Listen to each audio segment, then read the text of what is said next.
안녕하세요. 서강중학교 2학년 학생 여러분. 4월 16일 3교시 과학 수업을 진행하도록 하겠습니다. 알라딘에는 램프의 요정 지니가 있다고 하죠. 과학에도 과학 요정이 있다고 하는데요. 과연 누구일까요? 설마?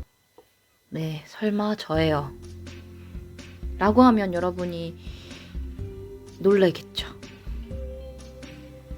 여러분이 즐거운 마음으로 과학 수업을 들었으면 하는 마음으로 장난스러운 인트로를 준비해 보았습니다. 어때요? 성공적이었나요? 그러길 바라는 마음으로 과학 수업을 시작하도록 할게요. 저에 대한 설명이나 과학에 대한 전체적인 이야기는 만나서 하는 걸로 하고 오늘부터는 본격적으로 1단원 진도를 나가도록 하겠습니다. 시작하기 전에 출처와 저작권 위반에 대한 경고문입니다. 다음은 주의사항입니다. 교과서를 반드시 준비하세요. 동영상 중간중간에 교과서 밑줄도 긋고 필기도 할 겁니다. 그렇기 때문에 교과서를 준비해서 수업에 차질이 없도록 하세요. 개학 후에 검사를 할 거거든요. 지금 없으면 일시정지 버튼을 누르고 교과서를 가지고 오도록 하세요. 그리고 동영상 중간 또는 말미에 과제를 제시해 줄 거예요. 그 양식에 맞게 과제를 올려주면 됩니다. 세 번째는 동영상을 캡처하거나 다운로드 받아가지고 업로드하는 것은 불법입니다. 이제 본격적으로 1단원에 들어갈 건데요. 1단원은 물질의 구성입니다. 여러분이 기초를 굉장히 탄탄하게 만들어 놓아야 돼요. 왜냐면 이 단원의 연장선이 3학년 1학기 첫 번째 단원에 나오게 되거든요. 지금 기초를 탄탄하게 만들어 놓아야 여러분이 탑을 그만큼 높이 쌓을 수가 있어요. 먼저 원소란 무엇인지 배울 거고요. 물질을 구성하고 있는 입자들, 원자, 분자에 대해서 배울 거예요. 그리고 그 중에서도 전하를 띠는 입자, 바로 이온에 대해서도 배울 겁니다.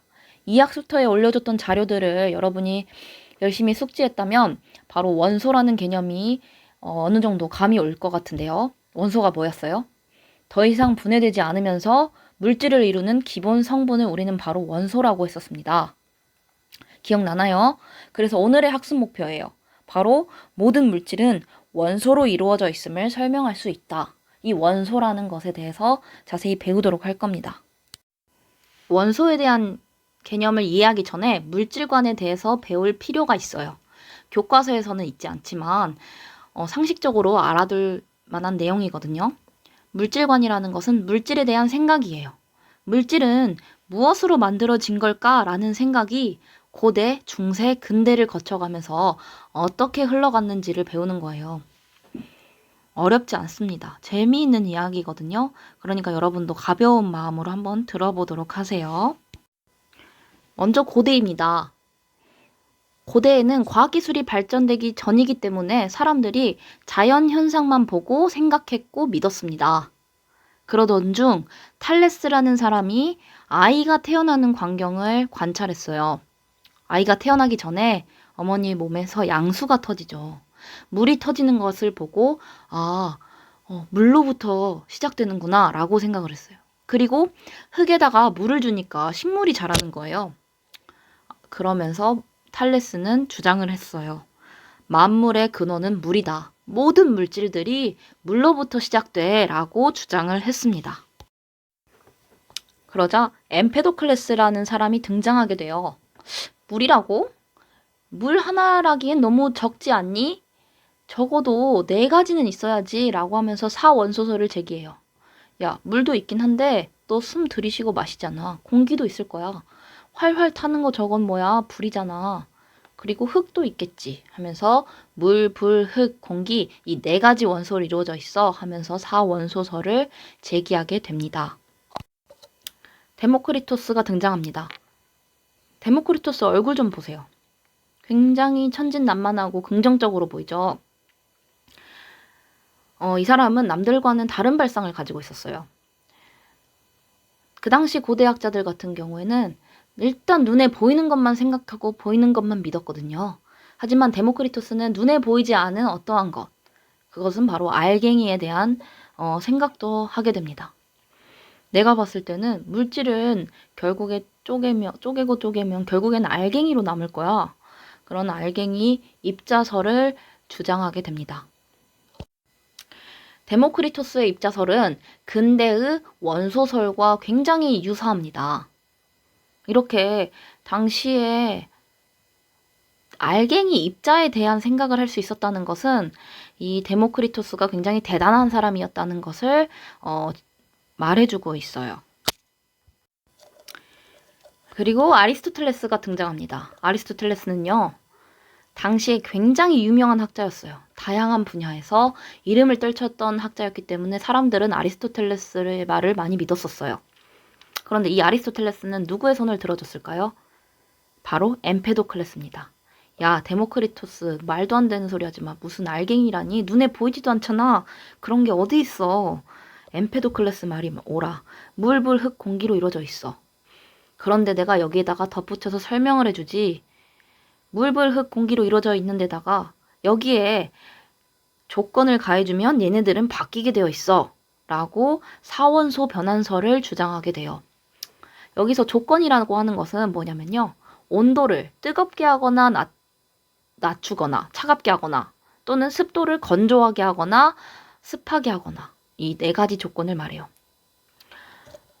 한마디로 물, 불, 흙, 공기가 있는데 여기에다가 조건 따뜻하게 하거나 차갑게 하거나 습하게 하거나 건조하게 하면 물질은 바뀌게 되어 있어 라고 하면서 사원소 변환설을 주장하게 됩니다. 사람들은 야, 아리스토텔레스가 사원소 변환설이라잖아. 그럼 아리스토텔레스 말이 맞는 거잖아 하면서 이 사원소 변환설을 무려 2000년 동안 믿게 돼요.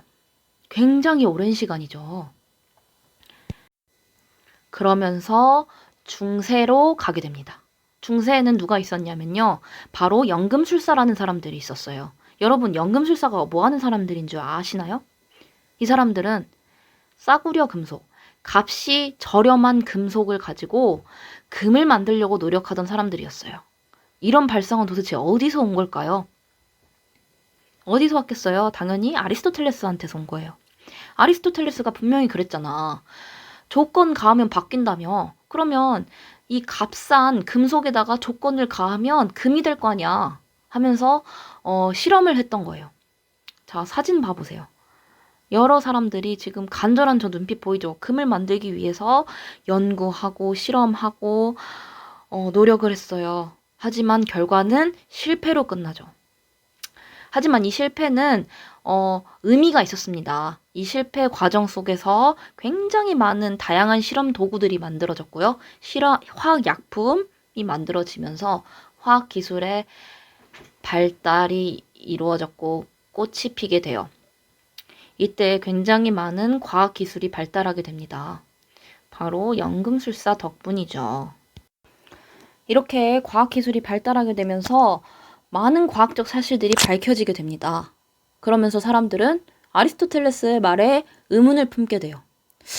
아무래도 물질이 물, 불, 흙, 공기로만 이루어진 건 아닌 것 같아. 말도 안 돼. 라고 하면서 근대로 오게 됩니다. 이렇게 근대에 와서는 볼이라는 사람이 나타나서 원소라는 것을 정의해 내려요. 원소는 더 이상 분해되지 않으면서 물질을 이루는 기본 성분이야 라고 주장을 합니다. 그러니까 모든 물질은 쪼개면 결국에는 원소라는 것으로 이루어져 있다는 거였죠. 이해되세요?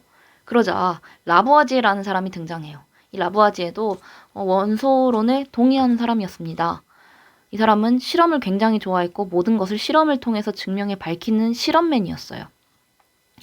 야, 내가 모든 물질을 다 쪼개버릴게. 그래서 원소를 밝혀낼 거야 하면서 다 미친 듯이 다 쪼개기 시작합니다. 그래서 33가지의 원소를 밝혀내요. 그 중에는 무엇도 있었을까요? 바로 아리스토텔레스가 그토록 강조했던 물도 쪼개버려요. 그래서 라부아제의 물 분해 실험은 당시에 굉장히 충격적이었고 여러분에게도 굉장히 중요한 실험 중 하나예요. 이따가도 라부아제의 물 분해 실험은 배울 거거든요. 그러니까 머릿속에 잘 넣도록 하세요. 자, 이제 정리하는 시간을 가질게요. 고대에서는 탈레스가 만물의 근원은 물이야. 엠페도클레스는 너무 적잖아. 4가지 정도는 있어줘야지. 데모크리토스는 아니야. 알갱이 입자로 이루어져 있을 거야. 라고 하면서 다른 발상을 했죠. 아리스토텔레스는 네 개의 원소가 맞아. 그리고 여기에 조건을 가하면 바뀌게 되어 있어. 라고 하면서 사원소 변환설을 주장합니다. 이렇게 2000년 동안 믿어지면서 연금술사들은 사원소 변환설을 생각하면서 값싼 금속을 금으로 바꾸는 연구를 했어요. 실패했지만 이 과정 속에서 과학기술에 꽃이 피게 되었고 사람들은 의심을 하기 시작했습니다. 그러던 와중에 근대에 들어서 보일은 원소의 개념을 제시하게 돼요. 그러면서 라부아지에는 모든 물질들을 분해하기 시작하면서 실험을 해 보이죠. 그 중에서 물을 분해하는 실험을 합니다. 교과서 14페이지를 보면 라부아지에의 물분해 실험이 있습니다. 결론부터 말하면 물을 분해하면 수소와 산소로 나뉘게 돼요. 거꾸로 말하면 수소랑 산소를 적절한 비율로 섞어주면 물이 된다는 거예요. 그리고 이 산소와 수소는 더 이상 분해되지 않은 원소입니다. 그러면 우리는 이 그림을 보고 라부아지에는 어떤 방법으로 실험을 했으며 어떤 근거로 산소랑 수소가 발생했는지 알 수 있었을까 이것을 알아볼 거예요. 자, 주철관이라고 하는 것은 그냥 철관을 굉장히 길게 늘려뜨려 놓은 거구나라고 생각하면 돼요. 주철관을 뜨겁게 달궈주고 거기에다가 물을 흘려줬어요.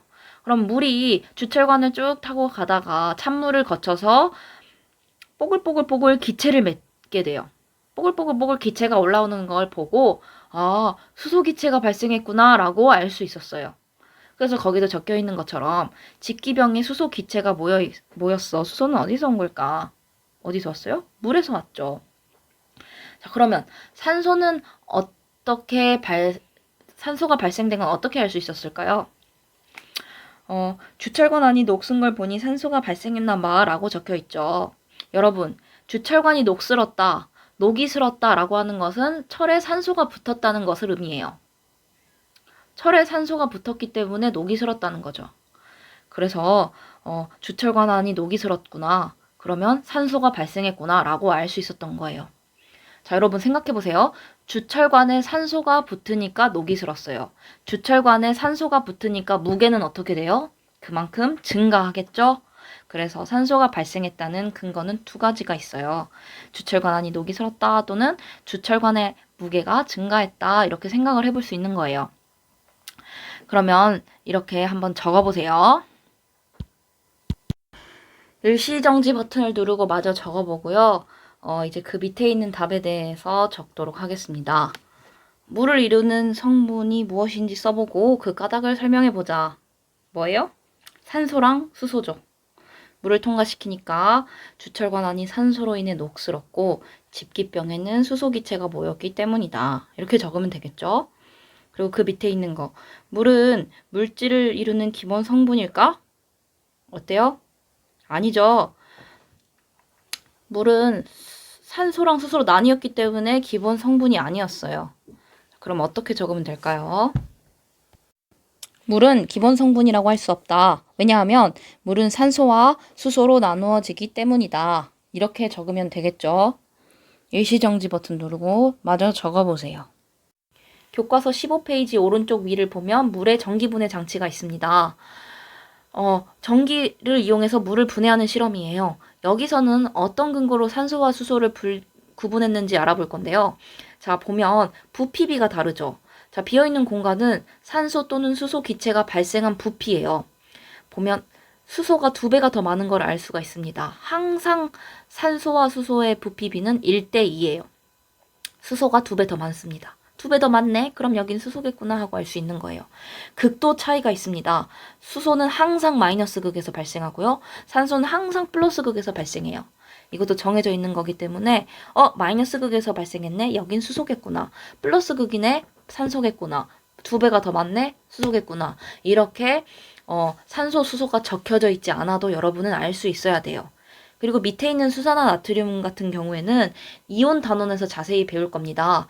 이걸 넣어준 이유는 순수한 물은 전기가 통하지 않아요. 그래서 수산화 나트륨을 넣어줌으로써 전류가 통할 수 있도록 도와주는 역할을 해요. 자, 산소와 수소는 1대2고 어떤 극이 있는지 이거는 반드시 외우도록 하세요. 그 다음은 원소에 대한 개념을 이제 정리하고 밑줄 그을 거예요. 교과서 15페이지에 있고 두 번째부터 읽으면서 밑줄을 그으겠습니다. 수소와 산소처럼 더 이상 분해되지 않으면서 물질을 이루는 기본 성분을 원소라고 한다. 밑줄 긋고 특징 4가지를 알아볼 거예요. 첫 번째, 지금까지 밝혀진 원소는 118가지다. 다른 책 보면 다른 교과서나 문제집에서는 110여 가지다라는 말이 적혀 있어요. 적혀 있는 경우도 있어요. 둘 다 맞는 말이에요. 숫자에 너무 연연해하지 말고 그냥 대충 110가지가 넘는구나. 이 정도만 알고 있으면 됩니다. 두 번째는 90여 가지는 자연에서 발생된 것, 30여 가지는 인공적으로 만든 것이다. 자연에서 발견된 것도 있고 인공적으로 만든 것도 있구나 이렇게 알고 있으면 되고요. 세 번째는 원소는 종류에 따라 성질이 다르며 우리는 원소의 다양한 성질을 일상생활에 이용한다라고 되어 있죠. 여러분, 원소는 종류에 따라 성질이 달라요. 그렇기 때문에 우리가 어디에 이 원소를 쓰냐에 따라서도 달라지게 되겠죠. 이거는 다음 시간에 더 자세히 배우도록 하겠습니다. 4번째 특징은 교과서에 안 나와 있는데요. 자, 비어있는 공간에다가 한번 적어보세요. 4 해서 원소는 금속과 비금속으로 나뉜다. 원소는요, 금속인 게 있고 금속이 아닌 것으로 나뉜다는 뜻이에요. 자, 여기까지가 수업이었고요. 그 다음에는 과제를 안내해 주겠습니다. 방금 수업 중에 교과서 14페이지에서 활동한 내용입니다. 첫 번째, 물을 이루는 성분이 무엇인지 2개 쓰세요. 뭐예요? 산소랑 수소. 그리고 물은 물질을 이루는 기본 성분일까? 아니죠. 아니라면 이유도 함께 쓰세요. 아니다. 물은 산소와 수소로 나누어지기 때문이다. 이렇게 올리면 됩니다. 과제 게시판 3교시 과학을 들어가서 댓글 입력을 누르세요. 답변 말고 댓글 입력이에요. 학번과 이름을 적고 답도 적어서 이렇게 하면 됩니다. 이것뿐만 아니라 물의 전기분해도 기억하고 있어야 돼요. 산소랑 수소의 부피, 비를 보고 구분을 했고 어느 극에 연결되어 있는지도 우리 함께 했었습니다. 자, 오늘 배운 거 많지 않아요. 굉장히 적은 내용이었으니까 복습 꼭 하도록 하고요. 우리는 다음 시간에 보도록 합시다. 다음 시간에 교과서 준비하는 거 잊지 마세요. 그럼 안녕.